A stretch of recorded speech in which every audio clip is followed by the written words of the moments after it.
हाय बच्चों, आज आप लोगों को कक्षा 9 का जीव विज्ञान का क्लास चल रहा है, जिसमें आपको जीव विज्ञान में लेसन 1 पढ़ाया जाएगा।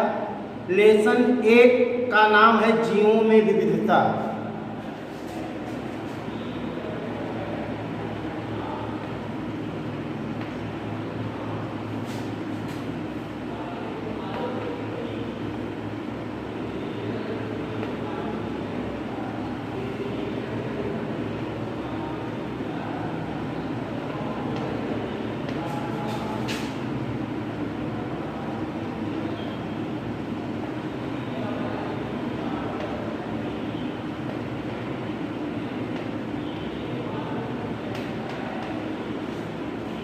जीवों में विविधता, लेसन 1 का नाम है जीवों में विविधता।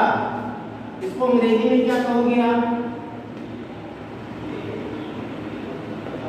Diversity in living organism.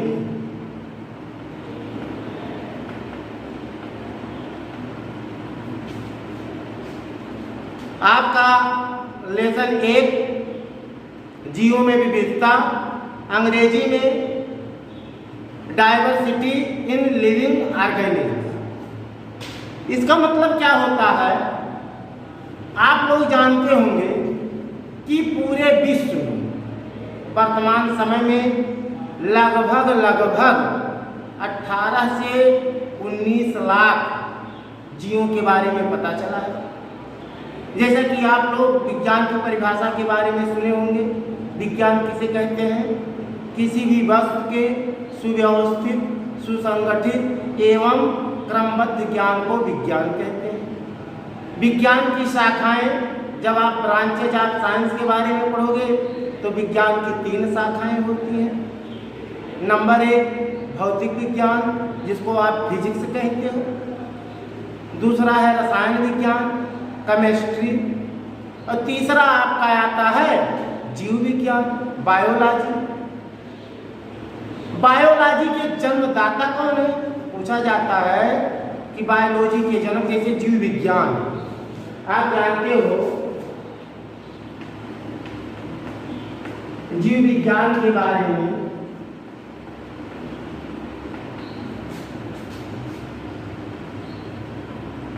अंग्रेजी में कहा जाता है बायोलॉजी। बायोलॉजी में ये 2 शब्दों से मिलकर बना है, बायो धन लोगोस, अर्थात जीवों का अध्ययन। जीव विज्ञान की 2 शाखाएं होती हैं। पहला है जंतु विज्ञान, दूसरा है वनस्पति विज्ञान। कभी कभी पूछा जाता है जीव विज्ञान के जनक कौन थे? जैसे आप कह सकते हो फादर ऑफ बायोलॉजी।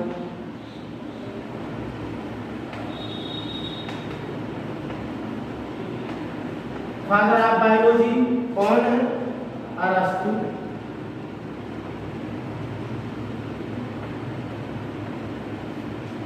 ये जो अरस्तु थे आपके फादर ऑफ बायोलॉजी, अर्थात जीव विज्ञान के जनक। और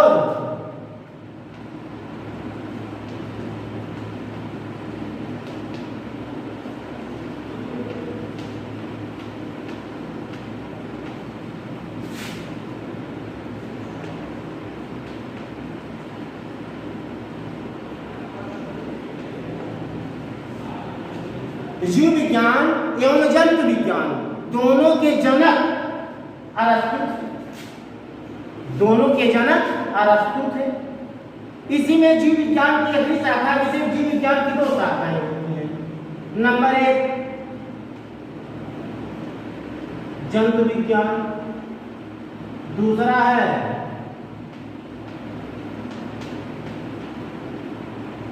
वनस्पति विज्ञान। जंतु विज्ञान और वनस्पति विज्ञान। अब आप देखते हो कि जंतु विज्ञान के जनक कौन थे? अरस्तु। इसके जंतु विज्ञान के जनक कौन है? अरस्तु। जंतु विज्ञान और जीव विज्ञान दोनों के। लेकिन वनस्पति विज्ञान के जनक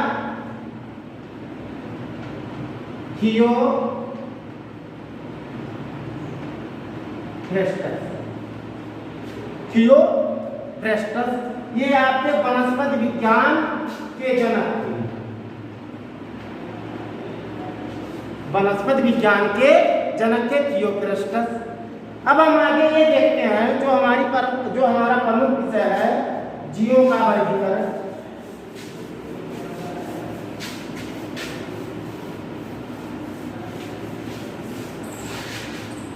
जीवों का वर्गीकरण आप जानते हो, जितने भी आपको बताया जा रहा था कि पूरे विश्व में लगभग 18 से 19 लाख जीवों का अब तक पता लगाया जा चुका है।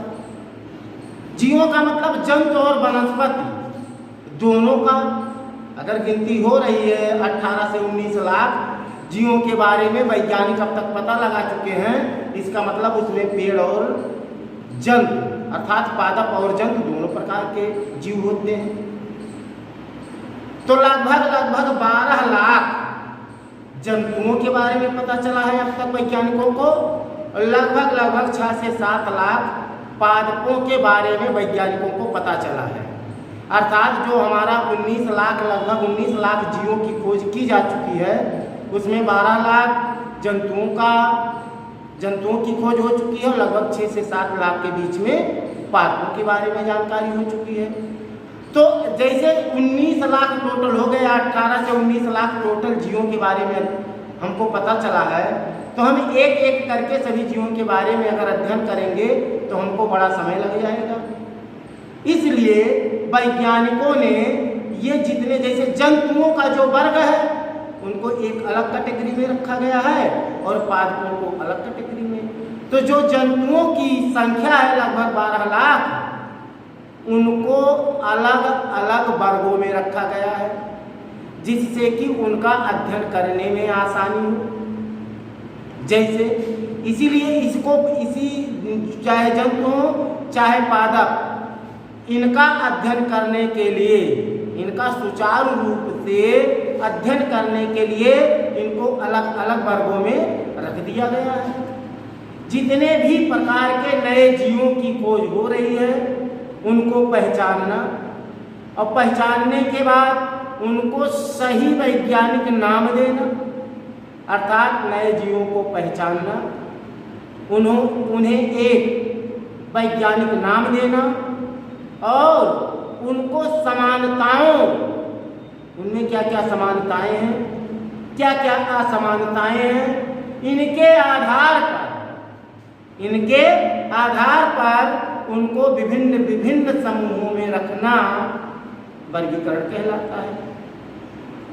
जितने भी प्रकार के जीव हो, चाहे जंतु हो चाहे वनस्पति, उनको उनकी समानताओं एवं असमानताओं के आधार पर उनमें क्या क्या समानताएं, अर्थात जैसे आपका चाहे जंतु हो चाहे वनस्पति, उनको समानताओं के आधार पर उनमें क्या क्या खूबियां हैं, उनमें क्या क्या अंतर है। जैसे कोई एक गुण है वो जिन जिन जीवों में पाया जाता है उनको एक वर्ग में रखा गया है।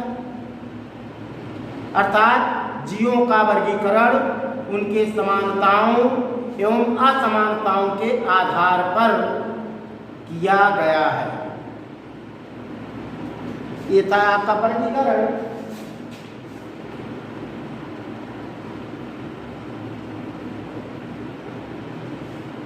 वर्गीकरण का अर्थ क्या हुआ कि नए जीवों को पहचानना, नए जीवों की खोज करना और उन्हें पहचानना, नए जीवों की खोज करना और उन्हें पहचानना, उन्हें एक निश्चित वैज्ञानिक नाम देना तथा समानताओं एवं असमानताओं के आधार पर उन्हें विभिन्न समूहों में रखना ही वर्गीकरण कहलाता है।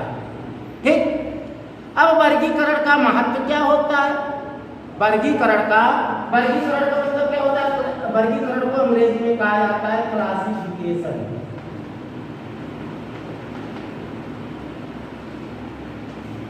क्लासिफिकेशन, इस क्लासिफिकेशन का महत्व क्या है?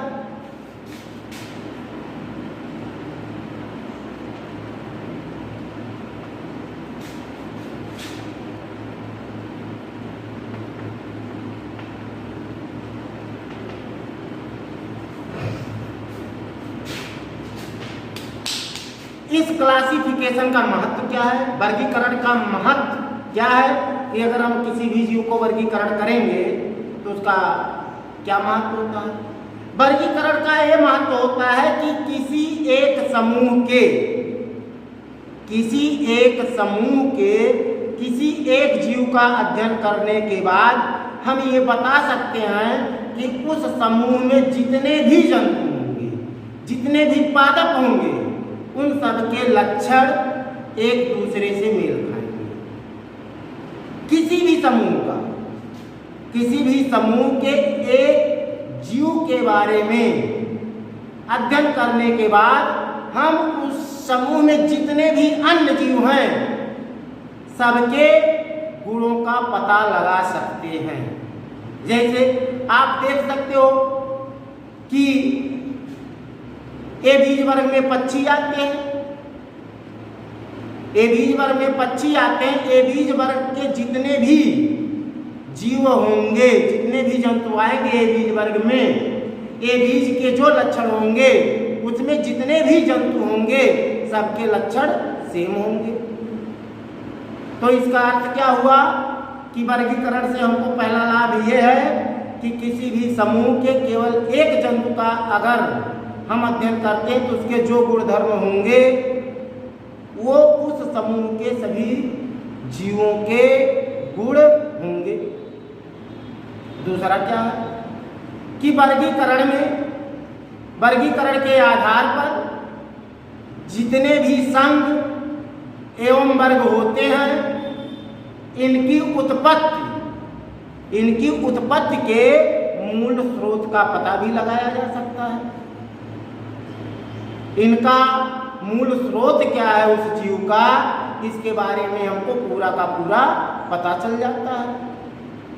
अगला पॉइंट कि वर्गीकरण के महत्व का अगला पॉइंट क्या है कि कुछ जंतु ऐसे होते हैं, जैसे हमने अभी आपको बताया कि एक समूह में जितने भी जीव होते हैं उनके गुण आपस में मिलते जुलते हैं, लेकिन कुछ जीव ऐसे होते हैं कि उनमें दो समूहों के गुण पाए जाते हैं, उनमें दो समूहों की खूबियां पाई जाती हैं।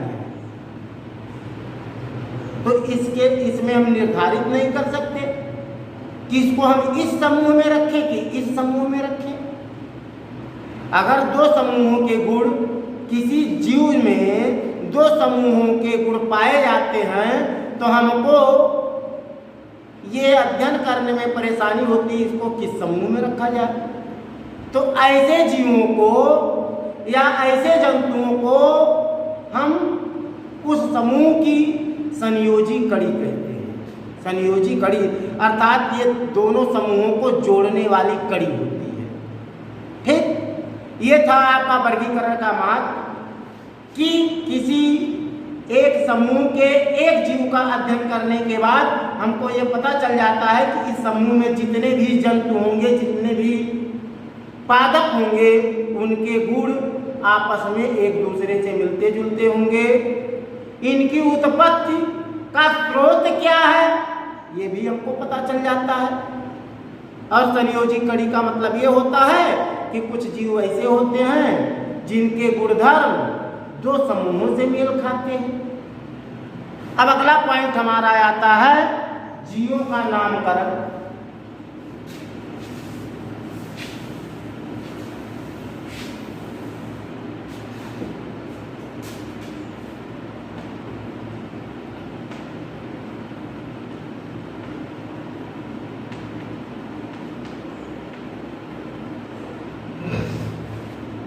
जीवों का नामकरण इसमें क्या होता है कि जितने भी प्रकार के नए जीवों की खोज होती है उनको एक निश्चित नाम दिया जाता है। बिना नाम के किसी भी जीव के बारे में आप अध्ययन नहीं कर सकते हो निश्चित रूप से। अर्थात जीवों के नामकरण में नए खोजे गए जीवों को पहचानना और पहचानने के बाद उन्हें एक निश्चित नाम दिया जाता है। किसका ये नाम होगा? विश्व में जितने भी देश हैं, सभी देशों में क्षेत्रीय भाषा में उनके नाम अलग अलग होते हैं। लेकिन अगर जैसे हम यहाँ पर आम का फल आप जानते हो, आम का फल, या आप चूहा देख लो, रैट मीन्स चूहा, तो हम भारत में रैट को चूहा कहते हैं। हर देश में निश्चित है, विश्व में जितने भी देश होंगे सब में सभी चूहा नहीं कहेंगे। जो इंग्लिश बोलने वाले देश हैं वहाँ तो रैट कहा जाता है, लेकिन सबकी अपनी एक क्षेत्रीय भाषा होती है, सब अलग अलग नामों से उसको बुलाते हैं। तो ये अध्ययन करने में पूरे विश्व में परेशानी हो रही थी। अगर कोई भारत का आदमी किसी, समझ लीजिए वो अफ्रीका चला गया, अफ्रीका में अगर वो चूहा नाम लेगा तो वहाँ के जो नागरिक हैं उन्हें चूहा के बारे में नहीं मालूम है। वहाँ आप उनको रैट कहोगे, अगर इंग्लिश जानने वाले होंगे तो वो रैट के बारे में बता सकते हैं, लेकिन अगर आप चूहा कहकर बुलाओगे तो निश्चित रूप से उनको मालूम नहीं होगा। हम बिल्ली को बिल्ली कह के बुलाएंगे, लेकिन वो लोग बिल्ली नहीं कहते हैं, उनका अपना, वो अपनी भाषा में कुछ ना कुछ कहते होंगे। तो निश्चित रूप से हर देश में हर जीव का अपना एक अलग नाम होता है। तो इनका अध्ययन करने में हमको परेशानी हो रही थी। तो वैज्ञानिकों ने ये स्पष्ट किया, किसी भी जीव का, चाहे जो भी जीव हैं, उनको हम एक निश्चित नाम दें जिससे कि वो पूरे विश्व में उसी नाम से प्रचलित हो। तो उस नाम को वैज्ञानिक नाम कहा जाता है, साइंटिफिक नेम। और साइंटिफिक नेम, वैज्ञानिक नाम का अर्थ क्या होता है? इसमें एक वैज्ञानिक थे स्वीडन के, कैरोलस लिनियस।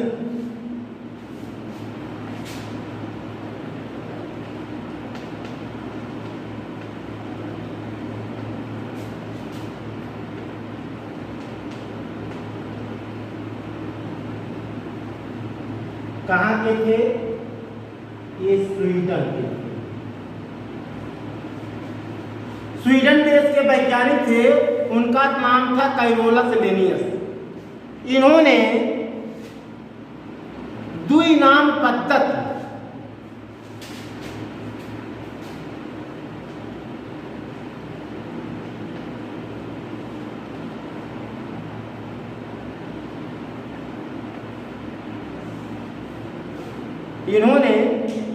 द्विनाम पद्धति के जनक भी इनको कहा जाता है। अगर कहा गया द्विनाम पद्धति के जनक,